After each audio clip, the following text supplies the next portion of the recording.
gusto ko sana, bago umuwi ang mga kabataang nakikinig sa akin, ay maiwan sa kanila ang aral ng Diyos kung papaano sila magkakaroon ng magandang kinabukasan. Alam kong hindi magtatagal ang mga magulang na sa ngayon ay kumukupkup sa inyo. Bukas makalawa ay aalis sila sa mundong ito.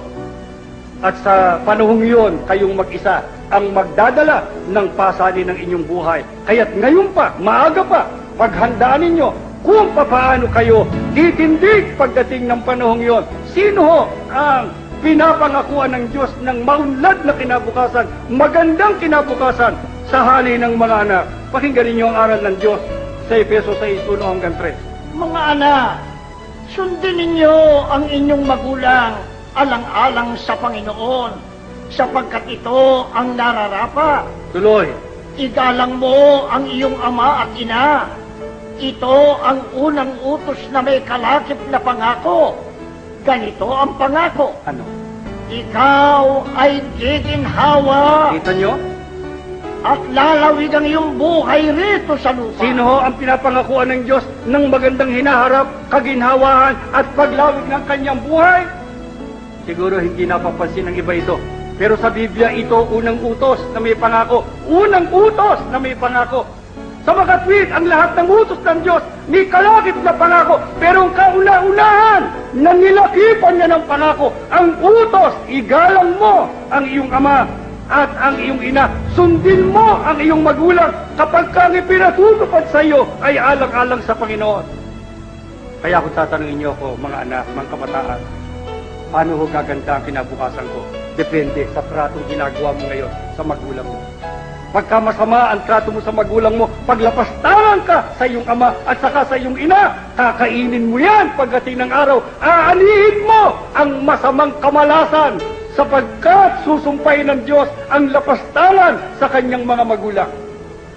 Pero gusto mong ikaw ay guminhawa, gusto mong sundan ka ng magandang kapalaran, pagsilbihan mo ang magulang mo, hindi naman yung pagsisilbing katulad ng isang alipin, igalang mo at lalo na pag ang ipinatutupad sa iyo ay ang kalooban at ang aral ng Panginoon.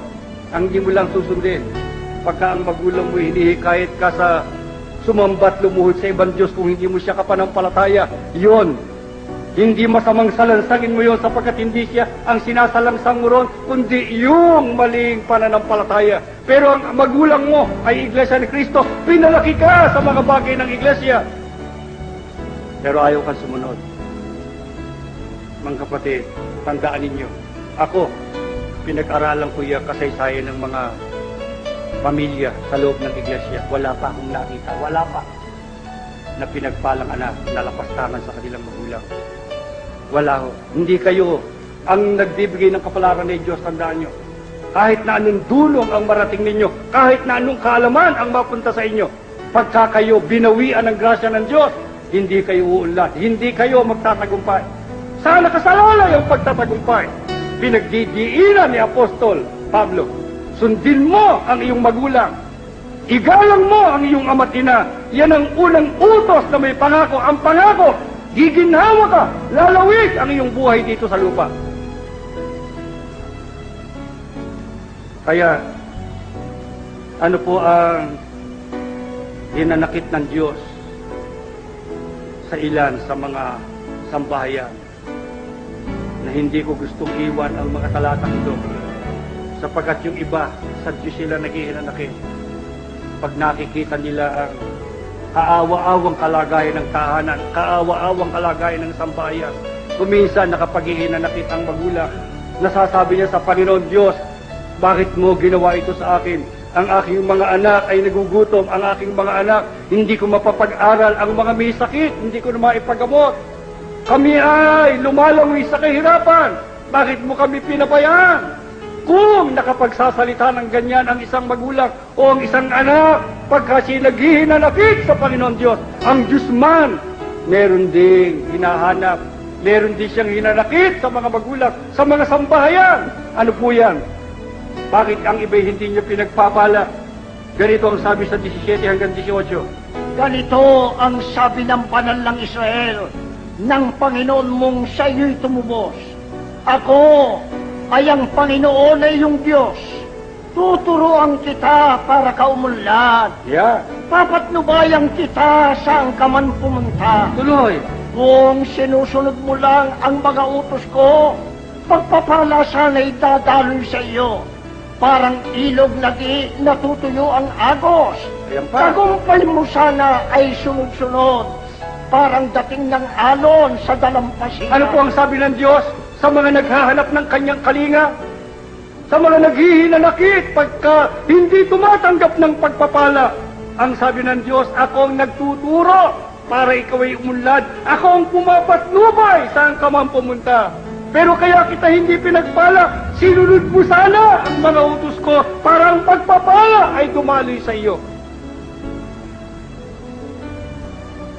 Alam niyo mga kapatid, sa inyo nakarating ang mga aral na ito. Meron siguro inilalaan ng Diyos na pagpapala sa inyo. Kaya siguro kayo nagkukumamot, nagumising at pumunta ng maaga sa bahay sambahan. Sapagkat meron palang inilalaan ng Diyos na pagpapala at biyaya sa inyong buhay. At ngayong narito na kayo sa kanyang banal na paningin. Mga kapatid, inaantay ng Diyos ang inyong reaksyon. Inaantay ng Diyos ang inyong pagtugon kung papaano nyo tatanggapin sa buhay ninyo ang mga narinig ninyong aral. Alam ko ang suliranin ng tahanan, alam ko ang suliranin ng maraming sambahayan, pero dumating na ang pagkakataon na tayo ay pinagsasalitaan ng Diyos. Hinahanap niya ang pagmamahal sa Kanya, hinahanap niya ang pagsunod sa Kanya, ang pagtalima sa Kanyang kalooban, kaya niya pinipigil ang pagdaloy ng mga biyaya. Kaya ako magmamakaawa sa Kanya. Maawa ka sa akin, Panginoon. Pagka papaspasan mo ang iyong iglesia, isama mo ang mga kapatid ko sa luhal nito.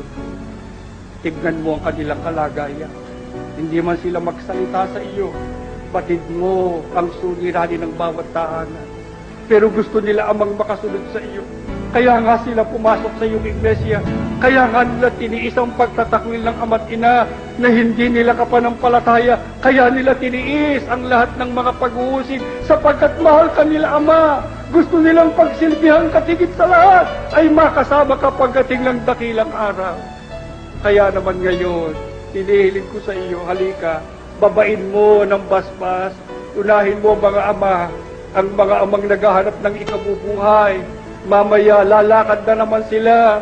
Ang iba'y hindi alam kung saan sila makakakita ng pagkakakitaan. Hinihiling ko sa iyo, dakilang Diyos na nasa langit, halika ngayon sa mga ama, ituro mo sa kanilang mga sa kanilang paningin, sa laro ng biyaya na maiuwi na nila sa kanilang tahanan. Basbasan mo rin ang mga ina na siyang tumatanggap ng biyaya. Kung maliit man ang tinanggap nila araw-araw, ikaw na ang bahala, basbasan mo, palaguin mo sa loob ng tahanan sa pamamagitan ng pagpapalang ibibigay mo para makasapat sa pangangailangan ng sambahayan. Ama, pagka dadalangin sa iyo mga anak mong ito, pagka sila'y luluhod sa iyo, pag may suliranin ng sambahayan, ngayon pa, inaanyayahan na kita, Ama, dalawin mo ang sambahayan ng iyong mga anak at sila'y pagtibayin mo na ikaw ay hindi magpapabaya sa kanila. Basbasan mo kanilang mga anak. Bahala ka na sa kanilang buhay. Bahala ka na, Ama, sa kanilang kinabukasan.